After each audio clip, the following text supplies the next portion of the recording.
महाराष्ट्र में पिछले 24 घंटों में संक्रमण के 5000 से ज्यादा नए मामले सामने आए हैं। पिछले 24 घंटों के दौरान महाराष्ट्र में 5640 नए केस आए हैं। इसी के साथ कोरोना संक्रमितों की संख्या बढ़कर 17,68,695 हो गई है। पिछले 24 घंटों में 155 लोगों की मौत हुई है, जबकि कुल मौतों की संख्या 46,511 हो गई है। राज्य में अब तक कुल 16,42,916 मरीज ठीक हुए हैं। कोरोना संक्रमण को देखते हुए महाराष्ट्र, दिल्ली और मुंबई के बीच विमान और रेल सेवा पर रोक लगाने पर विचार कर रही है। वहीं गुजरात में अहमदाबाद के बाद राजकोट, वडोदरा और सूरत में रात का कर्फ्यू लगाने का फैसला लिया गया। इन शहरों में रात 9 बजे से सुबह 6 बजे तक कर्फ्यू रहेगा। दिल्ली सरकार ने कोरोना से जुड़े दिल्ली एपिडेमिक डिसीजेज रेगुलेशंस 2020 में बदलाव किया है। इसके तहत क्वारंटीन और सोशल डिस्टेंसिंग के नियमों को तोड़ने, मास्क न पहनने और सार्वजनिक स्थानों पर पान गुटखा खाने पर 2000 रुपए का जुर्माना लगाया जाएगा। दिल्ली पुलिस ने मास्क न पहनने वालों के खिलाफ कार्रवाई तेज कर दी है। नियम तोड़ने वालों पर 500 रुपए तक फाइन किया जा रहा है और साथ ही उन्हें जागरूक भी किया जा रहा है। मेरा परिवार है, मेरा घर है, मेरी भाई, मेरे बच्चे साथ सोते साथ उठते, आप ये क्यों कह रहे हो? आपने मास्क नहीं लगाया है? हम अंदर गाड़ी में अंदर थे, सिंगल में मास्क कहां से लगाए? दिल्ली में कोरोना संक्रमितों की संख्या 5,10,630 हो गई है, जबकि संक्रमण से अब तक 8,041 लोगों की मौत हुई है। पिछले 24 घंटों में कोरोना संक्रमण के 7,546 नए केस आए हैं, जबकि 98 मरीजों की मौत हुई है। दिल्ली में कोरोना का पॉजिटिविटी रेट 12% से ज्यादा है, जबकि पूरे देश में कोरोना का पॉजिटिविटी रेट 8% से भी कम है। कल से दिल्ली सरकार ने जो 500 रुपए का चालान था मास्क के ऊपर, उसको 2000 का कर दिया है। और जब भी पब्लिक स्पेस में आप जाएं, पब्लिक के बीच में जाएं, तो मास्क जरूर लगाएं, अदरवाइज आपका चालान हो सकता है 2000 रुपए का। दिल्ली के मुख्यमंत्री अरविंद केजरीवाल ने बाजारों में बढ़ती भीड़ पर चिंता जताई। इसी सिलसिले में आज उन्होंने मार्केट एसोसिएशन से जुड़े लोगों से बात भी की। वहीं कोरोना के बढ़ते संक्रमण को देखते हुए कंटेनमेंट जोन में डोर टू डोर सर्वे कराने का फैसला भी किया गया है।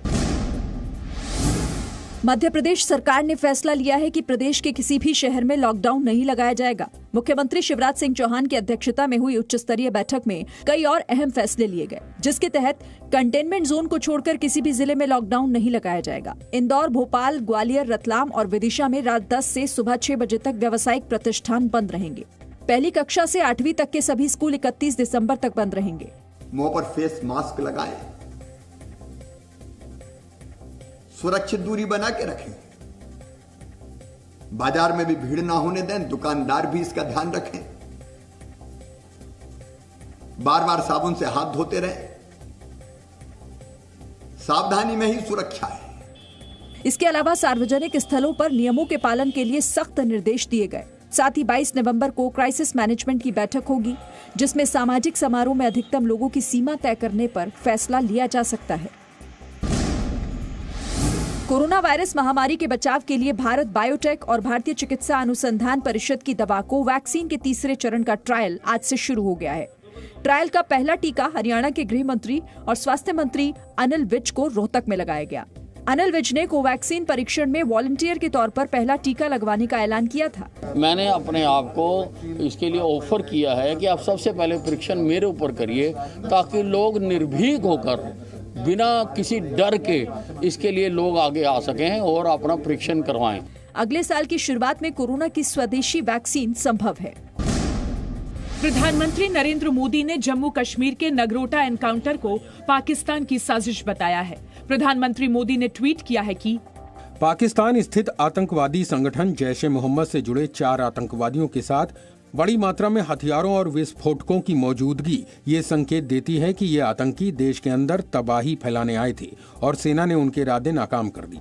प्रधानमंत्री मोदी ने सुरक्षा बलों की तारीफ करते हुए कहा कि सुरक्षा बलों की बहादुरी और सतर्कता की वजह से ही आतंकी साजिश नाकाम हुई। सुरक्षा बलों ने जम्मू कश्मीर में जमीनी स्तर के लोकतांत्रिक प्रणाली को निशाना बनाने वाली एक नापाक साजिश को हराया है।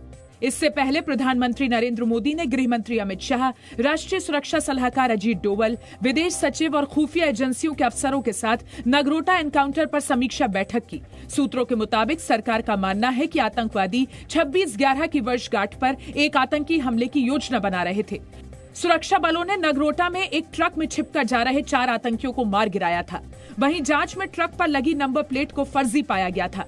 ट्रक के मालिक की तलाश जारी है और ट्रक के मूवमेंट से जुड़ी जानकारी हासिल करने की कोशिश की जा रही है।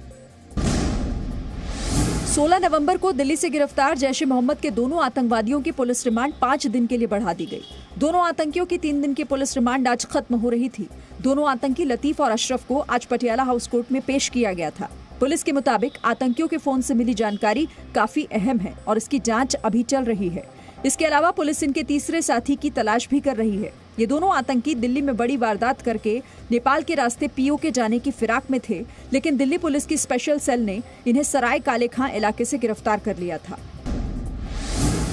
टीआरपी घोटाले में ईडी यानी प्रवर्तन निदेशालय ने मनी लॉन्ड्रिंग का मामला दर्ज कर जांच शुरू कर दी है।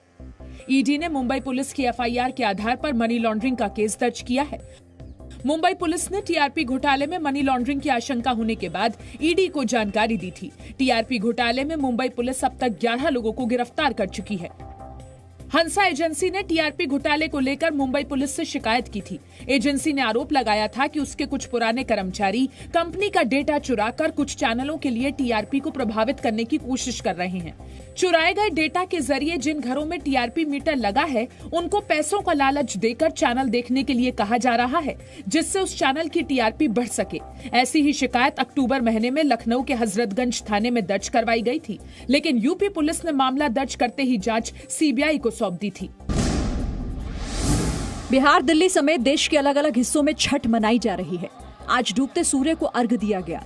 कल उगते सूर्य को अर्घ्य देने के साथ ही आस्था के महापर्व का समापन हो जाएगा। कोरोना काल में ये पहली छठ पूजा मनाई जा रही है। कोरोना के बावजूद बिहार की राजधानी पटना में छठ घाटों पर बड़ी संख्या में श्रद्धालु पहुंचे और भगवान भास्कर को अर्घ्य दिया। छठ महापर्व के मौके पर प्रधानमंत्री नरेंद्र मोदी ने देशवासियों को बधाई दी। साथ ही छठी मैया से लोगों के जीवन में सुख और समृद्धि देने की प्रार्थना की। सूर्य वंदना या छठ पूजा पर्यावरण संरक्षण, रोग निवारण